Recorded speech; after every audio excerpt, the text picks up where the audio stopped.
रायसेन ऐतिहासिक नगरी सांची बौद्ध स्तूपों का सांची में आयोजित महाबोधि महोत्सव के अंतिम दिन बौद्ध स्तूप परिसर में स्थित मंदिर में भगवान बुद्ध का वंदन किया गया। साथ ही भगवान बुद्ध के दो महान अनुयायी सारिपुत्र और महामोदगलायन के अस्थि अवशेषों का वंदन किया गया। उन्होंने बौद्ध स्तूपों का भ्रमण भी किया।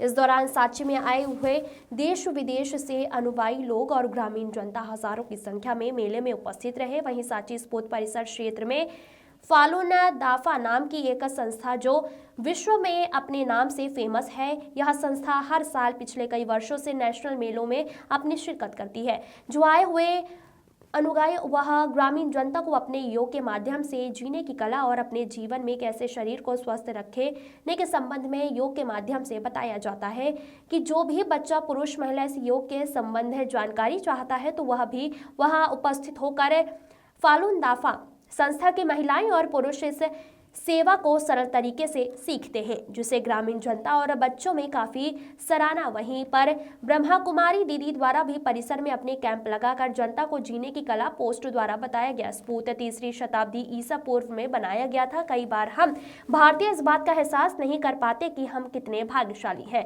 और हमारी आध्यात्मिक और सभ्यता की धरोहर कितनी समृद्ध है।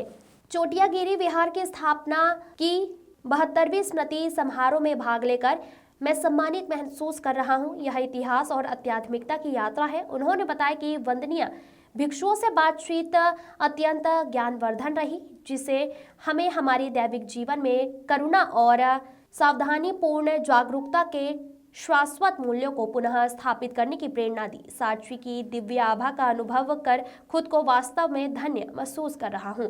महाबोधि महोत्सव, जिसे सांची महोत्सव भी कहा जाता है, 1952 में शुरू हुआ। उस समय doctor Shyama Prasad Mukherjee Mahabodhi society of India के अध्यक्ष थे। उन्होंने गौतम बुद्ध के शिष्यों सारिपुत्र और महामोदगलायन के अवशेष ब्रिटिश म्यूजियम से वापस भारत लाए और उन्हें सांची स्तूप में स्थापित किया। इस अवसर पर महाबोधि सोसाइटी के चीफ वानगल उपतिस नायक थेरो उपस्थिति में आज बौद्ध मेले में लाखों की भीड़ उमड़ पड़ी और रोड पार करना मुश्किल हो गया।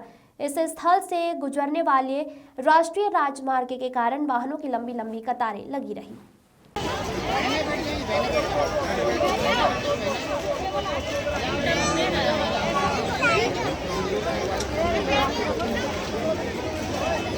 ब्रह्म कुमारी की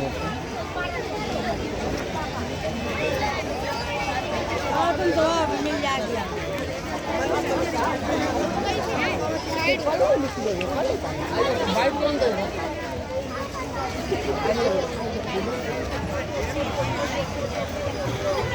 जो वार्षिक सांची स्तूप मेला जो आपकी ब्रह्म कुमारी है और जो जय और विकारों का नियाल वगैरह जो अन्य आपने कैंप लगाया, इसके संबंधित आप क्या और जनता को क्या मैसेज देना चाहते हैं? ओम शांति। ये जो है ब्रह्मा कुमारी की तरफ से व्यसन मुक्ति की प्रदर्शनी और विकारों से मुक्ति की प्रदर्शनी लगाई गई है। ये ब्रह्मा कुमारी जो है चाहती है कि हमारा जो समाज है वो व्यसन मुक्त तो बने ही बने, लेकिन विकारों से मुक्त भी बने, क्योंकि व्यसन से ज़्यादा सबसे ज़्यादा आज का मनुष्य विकारों से युक्त हो रहा है। विकार किसी न किसी तरह से जो है इसके जंगल में फंसा हुआ है। इसकी हमारी प्रगति देख रहे हो तो बनाया गया है और साथ में गर्दन में जो है रस्सी लगाई गई है ताकि जो है वो इस तरह से गले में इस तरह से बंधा हुआ है। और साथ में एक प्रदर्शनी हमने ये भी लगाई है कि व्यसन और फैशन में भी जो है किस तरह से हमारा आज का मनुष्य उलझा हुआ है और इन चीज़ों में ऐसे जकड़ गया है कि वो खुद को भी नहीं पहचानता है और उस खुदा को भी नहीं पहचानता है। तो ये सबसे पहले तो ये आत्मनिरीक्षण और आत्मचिंतन करने की प्रदर्शनी हमने जो है यहाँ पर लगाई है।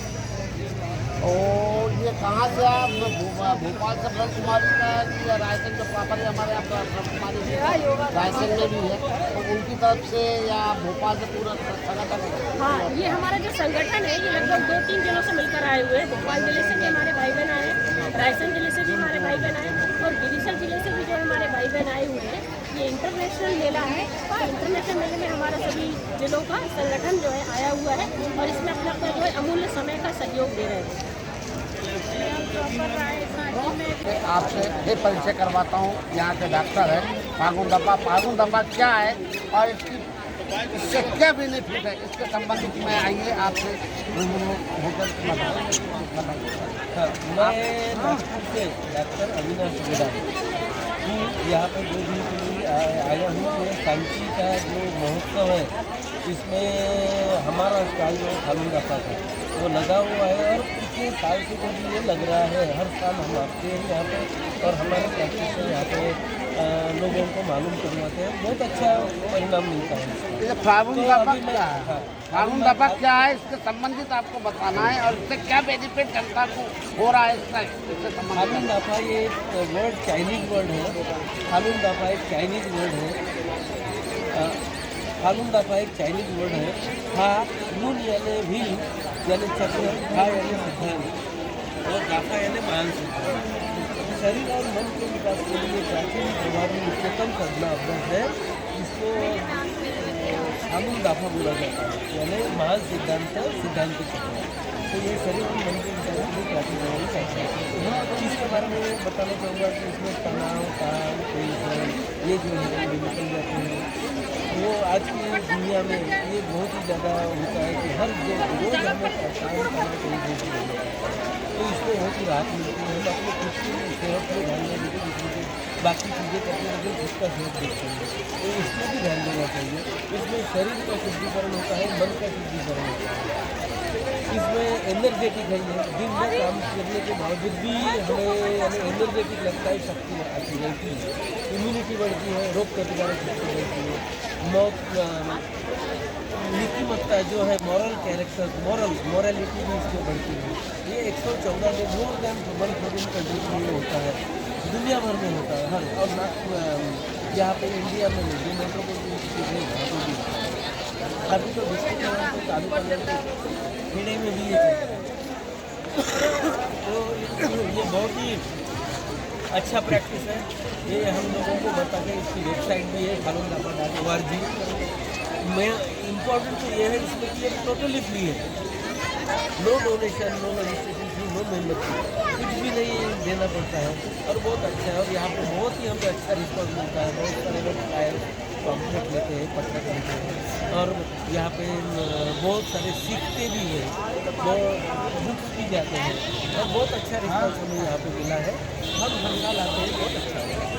Thank you. तो वार्षिक दो दिन का हर वर्ष की बात लगता है, जिसमें फालून दाफा नाम से एक संस्था है जो ऑल इंडिया, ऑल वर्ल्ड के नाम से फेमस है, जो यहाँ के आए हुए अनुयायियों को अपने योगा के द्वारा समझाया जाता है। ये मैं उनसे परिचय करवाता हूँ। आपका क्या नाम है? आप किस पर्पज से यहाँ मेले में 2 दिन के मेले में आती और क्या आपका जनता के प्रति क्या उद्देश्य देना चाहिए? मेरा नाम है साड़ा डिपो से। मैं करीबन 10 साल से ये फालून दाफा साधना अभ्यास कर रही हूँ और मैंने इस फालून दाफा में काफ़ी बदलाव चेंज हुआ है मुझमें। एक शांति मैं अनुभव करती हूँ, साथ ही मेरे आरोग्य में भी बहुत से बदलाव यहाँ पे आए हुए हैं। तो इसके वजह से मुझे लगता है कि मैं अच्छा व्यक्ति बनने जैसा लगता है। मुझे किसी क्रोध नहीं आता है, किसी की घृणा नहीं होती है, ऐसे सभी के प्रति दयालु भाव उत्पन्न हुआ है। और मुझे ऐसा लगता है कि जैसा मुझे फ़ायदा हुआ है वैसे ही मेरे भाई बहनों को फ़ायदा हो, और इसी वजह से मैं यहाँ पे बताने आती हूँ। ये जो साथी का जो कार्यक्रम है, ये 2 दिन कार्यक्रम होता है, शनिवार रविवार को, और यहाँ पे काफ़ी तादाद में लोग आते हैं जिनकी शिक्षा तक नहीं हुई है या जिनकी करीबन बहुत कम भी शिक्षा है। तो ऐसे लोग मन से सरल होते हैं, तो उनको ये फालून दाफा हमें सिखाना होता है। इनको सिर्फ पत्रक बता के नहीं होगा, तो इनको हम यहाँ पे फालून दाफा के कुछ एक्सरसाइज सिखाते हैं, फालून दाफा की बुक्स कैसे पढ़नी है, एक्चुअली ये साधना अभ्यास क्या है, इसके बारे में मार्गदर्शन करने यहाँ पे आते हैं। और यहाँ पे लोगों का हमें प्रतिसाद भी बहुत अच्छा मिलता है। बहुत लोग इसको सीखना चाहते हैं, इसको समझना चाहते हैं और इस विचारधारा के साथ चलना चाहते हैं। ये बहुत ही शुद्ध पवित्र साधना अभ्यास है। इसमें हमको कोई कुछ भी किसी का बुरा नहीं करना है, बल्कि अच्छा ही करना है। सभी को बोलना है कि शांति से जीवन कैसा जिए, दूसरों का नुकसान ना होते हुए कैसा जीवन जिए, किसी को किसी प्रकार का अपन अपवाद ना बुरा ना कह सके, बुरा ना कर सके, ऐसी भावना उत्पन्न होती है। यही भावना बताने के लिए हम यहाँ पे हर साल मतलब यहाँ पे आते हैं लोगों को। ये क्या पूरे वर्ल्ड में या अपने हिंदुस्तान में ये कहाँ आपके इसका प्रचार कहाँ तक फैला है? अच्छा। एक्चुअली ये चीन के संस्थापक मास्टर ली होंगी, इन्होंने 1990 में इसको सार्वजनिक किया हुआ है। तो वहाँ पे बहुत लोगों ने इस फालून दाफा को स्वीकार कर लिया और अपने जीवन में उसको उतार लिया। वजह से क्या हो गया कि फालून दाफा के अभ्यासी तकरीबन 2 साल में 10 लाख के भी ऊपर चले गए, मतलब उसकी संख्या ज़्यादा हो गई। जबकि चाइना में जो कम्युनिस्ट पार्टी है उसकी संस्था से भी आज उनके सभासद से भी इनकी करोड़ों में संख्या बढ़ गई। तो उनको ऐसा लगा कि कहीं ये साधना अभ्यास हमारे सत्तातर को पलटा ना दे। तो इसी डर की वजह से उन्होंने इस फालून दाफा पे बैन लगा दिया 1992 से, और वहाँ पे 1992 से इस पर बैन लगा दिया और फालून दाफा को करने वाले लोगों को मना कर दिया। उनके बुक्स जलाना, उनको टॉर्चर करना, उनको जेल में डालना, यहाँ तक कि ऑर्गन हार्वेस्टिंग तक भी वो चले गए। ये अत्याचार बाहर ना जाए इसलिए उन्होंने पत्रकार लोगों को भी मना कर दिया और सब तरह से इसको पाबंदी लगा दी। हमारे फालून दाफा के अभ्यासी वहाँ पे अभी भी नाम बंदी होते हुए भी वहाँ पे फालून दाफा अभ्यास कर रहे हैं। और इसके वजह से, पत्रकार के वजह से ये बात बाहर निकल आई और उन्होंने ये बात बाहर लोगों को बताई तो हमें बहुत बुरा लगा। तो हम इसकी न्यायिक मांग कर रहे हैं कि एक ह्यूमैनिटी के ह्यूमन को इस तरह से मतलब टॉर्चर करने का और पाबंदी लगाने का कोई हक ही नहीं बनता है। तो इसके लिए न्यायिक मांग भी है हमारी।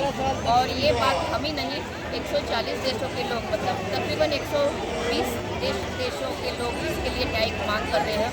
और ये फालून दाफा इन देशों में फैला हुआ है और ये फालून दाफा को कर रहे हैं। इसमें कोई बुराई नहीं है, किसी को नुकसान पहुँचाने वाली बात नहीं है। इस बात को बैन करना ये कानूनन अपराध जैसा बात है। तो वो इसके लिए हम न्यायिक मांग कर रहे हैं।